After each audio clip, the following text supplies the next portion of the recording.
Assalamualaikum warahmatullahi wabarakatuh. Nama saya Syamsinar. Saya akan mempresentasikan materi kas dan non-kas. Materi pembahasannya yaitu transaksi.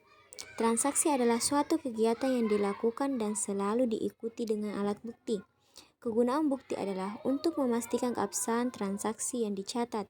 Bukti transaksi dapat digunakan sebagai alat bukti apabila terjadi suatu masalah di kemudian hari, dan bukti transaksi bisa dari dalam atau dari luar.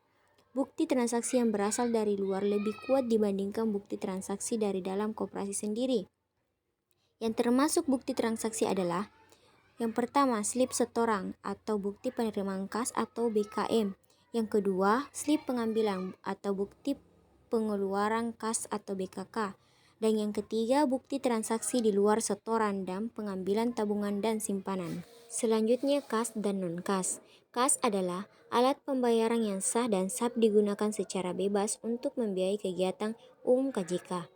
Termasuk dalam perkiraan ini adalah uang kas kecil, vas kas besar, bon bukti pembayaran kas kecil. Kas debit adalah transaksi penerimaan kas secara tunai melalui kas di tangan baik dari penerimaan, pelunasan pembayaran anggota, penerimaan pinjaman secara tunai, pelunasan pembiayaan karyawan, penerimaan potongan denda, atau penambahan modal secara tunai dari pemilik. Kas kredit adalah transaksi pengeluaran kas lewat kas di tangan, baik itu pembayaran biaya-biaya secara tunai, pelunasan utang kepada kreditur, dan pembayaran tunai lainnya. Non-kas adalah transaksi yang tidak melibatkan adanya uang kas. Bentuk non-kas dapat berupa barang ataupun berupa perhitungan yang menyangkut penambahan maupun pengurangan baik aset maupun perubahan posisi dalam pos-pos tertentu. Contoh non-kas.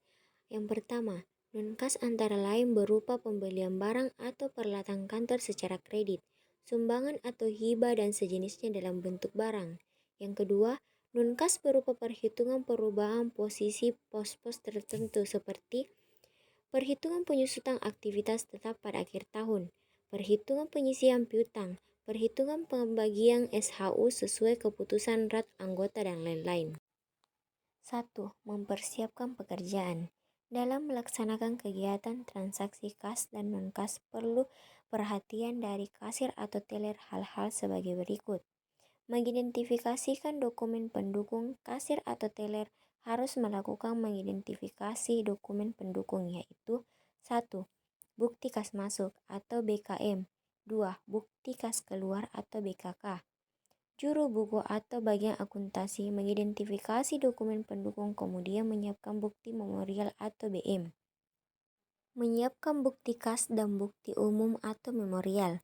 Bukti kas masuk dan bukti kas keluar yang telah diidentifikasi perlu disiapkan oleh kasir seperti 1. Kwitansi, 2. Slip pengambilan dan penerimaan, 3. Slip jurnal. Sedangkan bukti umum atau memorial disiapkan oleh juru buku dan didukung oleh bukti ekstern, kemudian dibuat dan diotorisasi oleh pihak berwenang di koperasinya. 2. Melakukan penerimaan kas. Dalam melakukan penerimaan kas ada hal-hal yang perlu mendapatkan perhatian dari kasir, yaitu 2.1. Bukti penerimaan dan pengeluaran kas. Kasir menerima bukti penerimaan kas dan pengeluaran kas, selanjutnya diteliti kebenarannya baik itu dari pengisian dan keaslian dokumen. 2.2. Menghitung penerimaan kas. Dalam melaksanakan penerimaan kas, petugas kasir harus menghitung uang yang diterima dan mencocokkan dengan jumlah yang tertulis di bukti penerimaan kas, dan meneliti kebenaran dan keaslian uang yang diterima dengan sinar ultraviolet atau alat pendeteksi uang. 2.3. Meneliti penerimaan kas dan tahu surat berharga. Uang yang diterima oleh kasir diteliti keaslian dan keabsahannya sebagai alat pembayaran yang sah dengan alat pendeteksi uang palsu. 2.4. Mencocokkan jumlah uang yang diterima. Jumlah uang yang diterima dicocokkan dengan jumlah yang tertera pada bukti penerimaan dan dikelompokkan sesuai denominasi masing-masing untuk mempermudah dalam pemeriksaan akhir hari dan penghitungan jumlahnya. 3. Mencatat penerimaan kas. Semua uang yang diterima harus dicatat dalam buku catatan kasir. 3.1. mencatat penerimaan kas dalam buku kas. Untuk penerimaan kas dicatat dalam buku kas. 3.2. Mencatat penerimaan non-kas dalam buku memorial. Untuk penerimaan non-kas dicatat dalam buku memorial atau oleh juru buku. 3.3. Bukti penerimaan. Bukti penerimaan atau bukti kas masuk diotorisasi dan diberi nomor urut dan ditanggal. 3.4. Memberi nomor urut pada bukti penerimaan kas dan non-kas. Selanjutnya bukti penerimaan kas dan non-kas diteruskan untuk diposting dan diproses oleh juru buku sesuai prosedur dan proses akuntansi. 4. Melakukan pengeluaran kas. Dalam melakukan pengeluaran kas, hal-hal yang perlu diperhatikan oleh kasir. 4.1. Meneliti kebenaran bukti pengeluaran kas dan non-kas. Bukti pengeluaran kas oleh kasir diteliti kebenarannya dan dicatat dalam buku kas kasir. Sedangkan bukti non-kas yang telah dibuat sesuai otoritasnya diteliti kebenaran dan dicocokkan dengan bukti pendukung lainnya, kemudian dimasukkan ke buku memorial. Pengeluaran kas atau uang harus benar-benar dihitung oleh kasir dan tidak boleh lebih sebelum diserahkan kepada anggota atau nasabah. 4.2.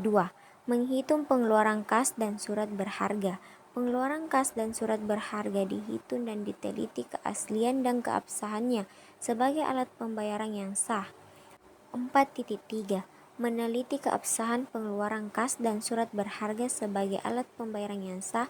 Untuk jumlah uang yang dikeluarkan kasir terlebih dahulu harus diteliti keabsahannya sebagai alat pembayaran yang sah, begitu pula dengan surat berharga. 4.4. Mencocokkan jumlah uang yang dikeluarkan dengan jumlah uang yang tertera pada bukti pengeluaran. Jumlah uang yang dikeluarkan dicocokkan dengan jumlah uang yang tertera pada bukti pengeluaran. 5. Mencatat pengeluaran kas. Dalam melaksanakan pencatatan pengeluaran yang perlu diperhatikan oleh kasir atau teller. 5.1. Mencatat pengeluaran kas dalam buku kas. Semua pengeluaran kas dicatat dalam buku kas. 5.2. Mencatat pengeluaran non-kas dalam buku memorial. Semua pengeluaran non-kas dicatat dalam buku memorial. 5.3. Mengotorisasi dan memberi nomor urut pada bukti pengeluaran. Bukti pengeluaran harus disiapkan lebih dahulu untuk memudahkan pemberian otorisasi dan nomor urut dan tanggal. 5.4. Memposting bukti pengeluaran kas dan non-kas. Semua bukti pengeluaran kas dan non-kas diteruskan ke juru buku untuk diposting sesuai prosedur. 6. Menyiapkan format laporan harian transaksi kas dan non-kas.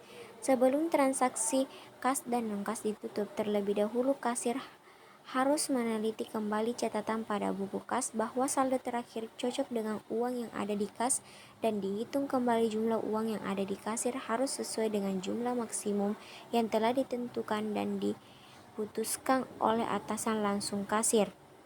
Untuk kelancaran sistem pengawasan intern, maka setiap tutup kas, saldo kas harus disetor ke kantor pusat pada hari itu juga, serta perlu adanya pemeriksaan kas atau case of name oleh bagian akuntansi atau atasan langsung kasir untuk menjamin bahwa catatan saldo kas telah sesuai dengan fisik uangnya.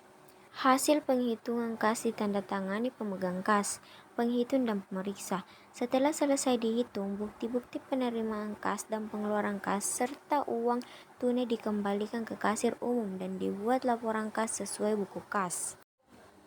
Sekian dari presentasi saya, mohon maaf jika ada salah kata. Terima kasih.